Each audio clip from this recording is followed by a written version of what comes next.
Indigo, inter globe aviation आज पेश करने वाले हैं अपने नतीजे। आइए नतीजों का अनुमान जान लेते हैं हम कुशल से। कुशल बताइए।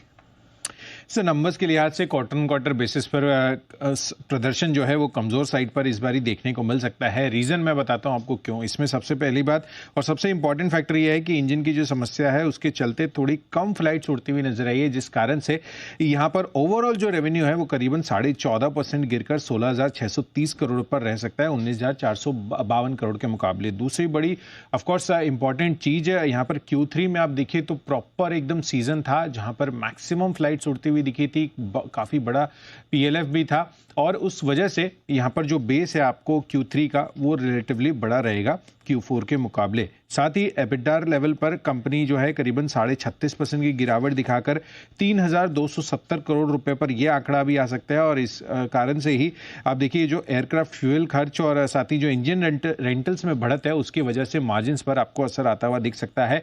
26.5% के मार्जिन्स के मुकाबले इस बारी 19.5% के मार्जिन्स कंपनी क्लॉक इन कर सकती है और कंपनी का मुनाफा भी QOQ बेसिस पर लगभग 56% की गिरावट के साथ 1,310 करोड़ पर आ सकता है। 3,000 करोड़ का बेस पिछली तिमाही में था अगर आप QOQ देखेंगे। अब यही देखना है कि यहाँ पर जिस तरह से कंपनी एक तो नई फ्लाइट्स जोड़ रही है, नए जो एयरप्लेन्स है वो उसकी डिलीवरी होती हुई दिख रही है, वो एक बड़ा फोकस है। और ऑफ कोर्स हम जानते हैं कि यहाँ पर ये सबसे बड़ा market share, market leader InterGlobe aviation है। तो आगे की किस तरह की रणनीति है, खासकर अंतर्राष्ट्रीय स्तर पर जो डेस्टिनेशंस है वो कितनी नई डेस्टिनेशंस FY25 में इन्होंने प्लान करके रखे हुए हैं, उस पर अगर कंपनी कमेंट्री देती है तो आगे का आउटलुक बनाना जो है काफी आसान हो जाएगा। जिस तरह से यहाँ पर रेवेन्यू विजिबिलिटी कंपनी की पिछले कुछ तिमाहियों से लगातार हम देखते हुए नजर आ रहे हैं। तो इंटरग्लोब एविएशन अभी इस तिमाही में तो आंकड़े कमजोर रह सकते हैं, बट आगे के आउटलुक पर हमारी नजर बनी रहनी चाहिए।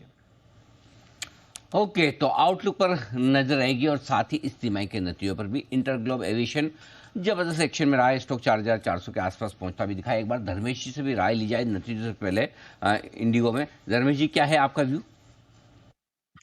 अली जी, काफी चॉइसेस कम इस सेक्टर में और जिस तरीके से बाकी एयरलाइंस के साथ प्रॉब्लम होते दिखे हैं, जैसे स्पाइस जेट सब लिस्टेड स्पेस में था, तो वहां पे एक फेयर प्ले अगर एविएशन सेक्टर में किसी को रहना है तो यही चॉइस है, वो बाई करके चल सकते हैं। मार्केट शेयर एंड ऑल तो फाइन है। मेरी कंसर्न सिर्फ इसके कैपेक्स पे है। जिस तरीके से प्लेन एक्विजिशन कर रहे हैं उनका इम्पैक्ट इनके P&L पर आएगा और बीच पे कभी भी अगर तेल के प्राइसेस बढ़े तो फिर इनको ऑपरेटिंग लॉसेस काफी स्पीड में सहना पड़ेगा। तो वो एक cash flow management how they do it, वो एक कंसर्न है इसमें। बट बहरहाल अगर पोर्टफोलियो एलोकेशन करना एयरलाइंस में तो यही चॉइस है, लेके चल सकते हैं। कंपनी में से कोई प्रॉब्लम नहीं है, काफी अच्छा परफॉर्म कर रही है और सर्वाइव किया है इसने पूरे ups and downs of the aviation cycle को। तो उस हिसाब से बेहतर play. But as a house हम लोग एविएशन क्षेत्र में ही रिकमेंडेशन नहीं देते हैं। एविएशन पर राय आती हुई ऑफ कोर्स नंबर्स का इंतजार रहेगा और स्टॉक पे भी हमारी पूरी नजर बनी हुई है। लेकिन बिल्कुल कुणाल जी के लिए